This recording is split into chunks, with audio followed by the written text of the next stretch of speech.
The general officers of the Confederate States Army were the senior military leaders of the Confederacy during the American Civil War of 1861 to 1865. They were often former officers from the United States Army prior to the Civil War, while others were given the rank based on merit or when necessity demanded. Most Confederate generals needed confirmation from the Confederate Congress, much like prospective generals in the modern U.S. armed forces. Like all of the Confederacy's military forces, these generals answered to the civilian leadership, in particular Jefferson Davis, the South's president and therefore commander-in-chief of the Army, Navy, and Marines of the Confederate States. History. Much of the design of the Confederate States Army was based on the structure and customs of the U.S. Army when the Confederate Congress established the War Department on February 21, 1861.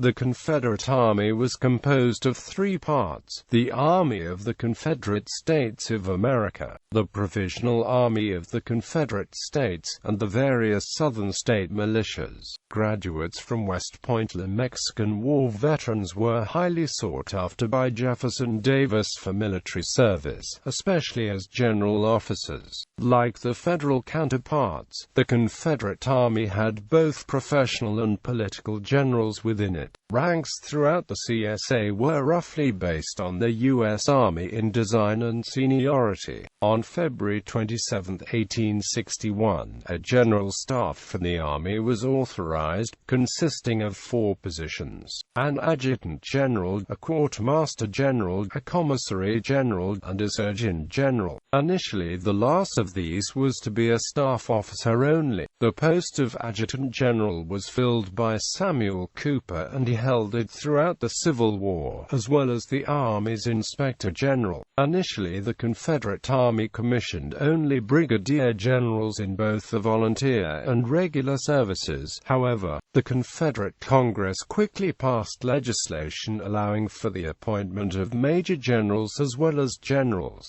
thus providing clear and distinct seniority over the existing major generals in the various state militias. On May 16, 1861, when there were only 5 officers at the grade of brigadier general, this legislation was passed, which stated in part that the 5 general officers provided by existing laws for the Confederate States shall have the rank and denomination of general, instead of brigadier general, which shall be the highest military grade known to the Confederate States.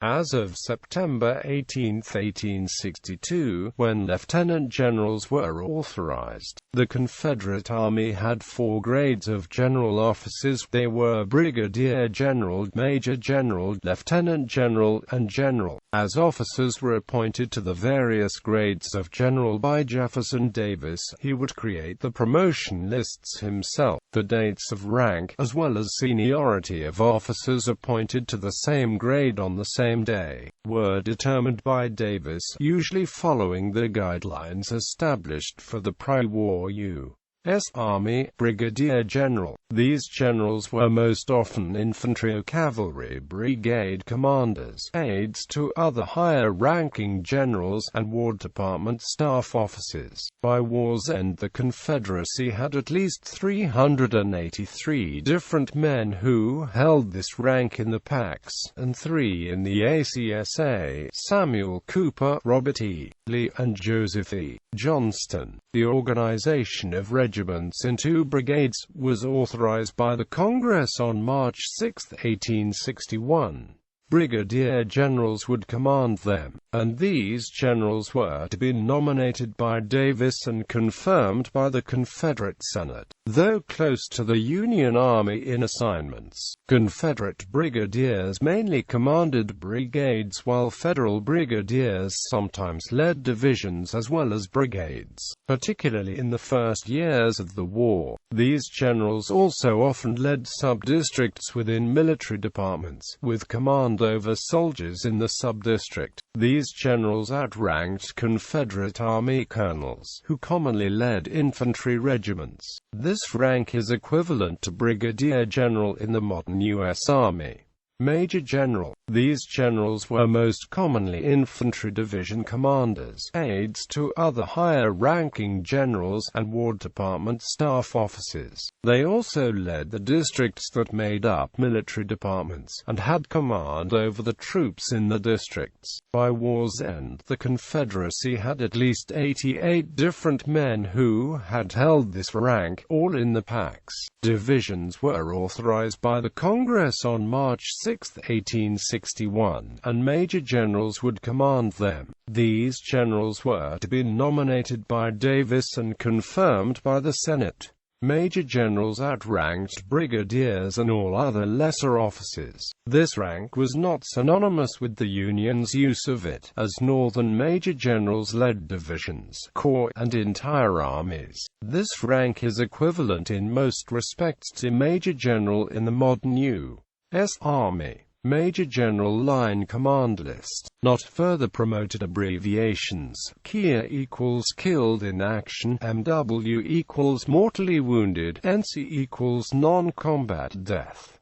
Lieutenant General. There were 18 Lieutenant Generals in the Confederate Army, and these general officers were often corps commanders within armies or military department heads, in charge of geographic sections and all soldiers in those boundaries.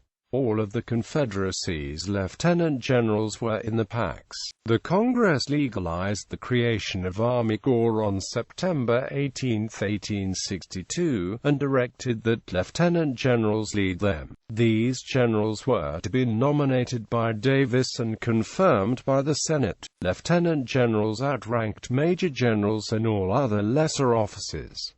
This rank was not synonymous with the federal use of it. Ulysses S. Grant was one of only 2 federal lieutenant generals during the war, the other being Winfield Scott, who received a promotion to brevet lieutenant general by a special act of Congress in 1855. Grant was, by the time of his promotion, March 9, 1864, the only federal lieutenant general in active service. Grant became commander of all the Union armies, answering directly to President Abraham Lincoln and charged with the task of leading the Union armies to victory over the Confederacy. The CSA lieutenant general rank is roughly equivalent to lieutenant general in the modern U.S. Army. The Confederate Congress passed legislation in May 1864 to allow for temporary general officers in the packs to be appointed by Jefferson Davis and confirmed by the Senate, and given a non-permanent command by Davis. Under this law, Davis appointed several officers to fill open positions. Richard H. Anderson was appointed a temporary lieutenant general on May 31, 1864, and given command of the 1st Corps with Longstreet's return that October. Anderson reverted to a major general. Jubal Early was appointed a temporary lieutenant general on May 31, 1864, and given command of the 2nd Corps and led it until December 1864, when he too reverted to a major general.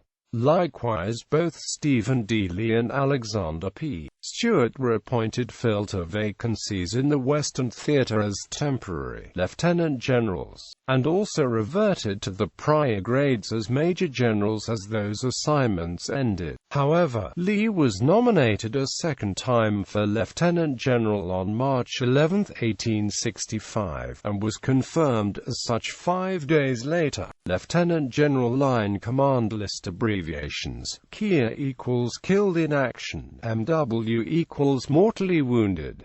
General. Originally 5 officers in the South were appointed to the rank of general, and only 2 more would follow. These generals occupied the senior posts in the Confederate Army, mostly entire Army or military department commanders, and advisors to Jefferson Davis. This rank is equivalent to general in the modern U.S. Army, and the grade is often referred to in modern writings as full general to help differentiate it from the generic term general, meaning simply general officer. All Confederate generals were enrolled in the ACSA to ensure that they outranked all militia officers, except for Edmund Kirby Smith, who was appointed general late in the war and into the PAX. P.G.T. Beauregard had also initially been appointed a PAX general but was elevated to ACSA 2 months later with the same date of rank. These generals outranked all other grades of generals, as well as all lesser officers in the Confederate States Army. The first group of officers appointed to general were Samuel Cooper, Albert Sidney Johnston, Robert E. Lee, Joseph E. Johnston, and P.G.T. Beauregard, with their seniority in that order. This ordering caused Cooper, a staff officer who would not see combat, to be the senior general officer in the CSA. That seniority strained the relationship between Joseph E. Johnston and Jefferson Davis. Johnston had been the only general officer in the U.S. Army who left for the South, so he considered himself the senior officer in the Confederate States Army and resented the ranks that Davis had authorized. However, his position in the U.S. Army was staff, not line, which was evidently a criterion for Davis regarding seniority and rank in the Confederate Army. On February 17, 1864, legislation was passed to allow Davis to appoint an officer to command the Trans-Mississippi Department, with the rank of general in the PAX. Edmund Kirby Smith was the only officer appointed to this position. Braxton Bragg was appointed a general in the ACSA with a date of rank of April 6, 1862, the day his commanding officer Albert Sidney Johnston died in combat. The Congress passed legislation in May 1864 to allow for temporary general officers in the PAX to be appointed by Davis and confirmed by the Senate, and given a non-permanent command by Davis. John Bellhood was appointed a temporary general on July 18, 1864, the date he took command of the Army of Tennessee in the Atlanta campaign. But this appointment was not confirmed by the Congress, and he reverted to his rank of Lieutenant General in January 1865. In March 1865, Hood's status was spelled out by the Confederate Senate, which stated, "Resolved, that General J. B. Hood, having been appointed general with temporary rank and command, and having been relieved from duty as commander of the Army of Tennessee, and not having been reappointed to any other command appropriate to the rank of general, he has lost the rank of general, and therefore cannot be confirmed as such."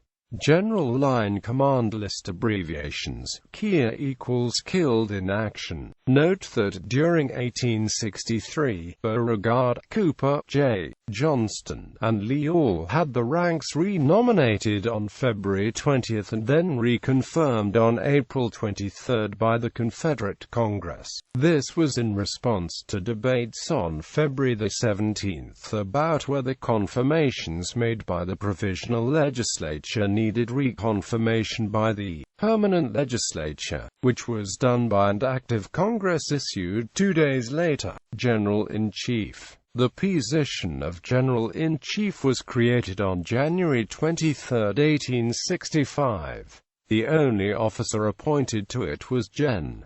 Robert E. Lee, who served on this assignment until April 12, 1865.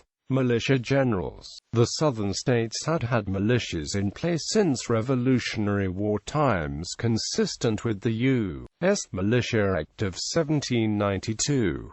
They went by varied names such as state militia, or armies, or guard, and were activated and expanded when the Civil War began. These units were commanded by militia generals to defend the particular state, and sometimes did not leave native soil to fight for the Confederacy. The Confederate militias used the general officer ranks of brigadier general and major general. The regulations in the Act of 1792 provided for two classes of militia, divided by age. Class 1 was to include men from 22 to 30 years old, and Class 2 would include men from 18 to 20 years as well as from 31 to 45 years old. The various southern states were each using this system when the war began. Uniform insignia. All Confederate generals wore the same uniform insignia regardless of which rank of general they were, except for Robert E. Lee, who wore the uniform of a Confederate colonel. The only visible difference was the button groupings on the uniforms. Groups of 3 buttons for lieutenant and major generals, and groups of 2 for brigadier generals.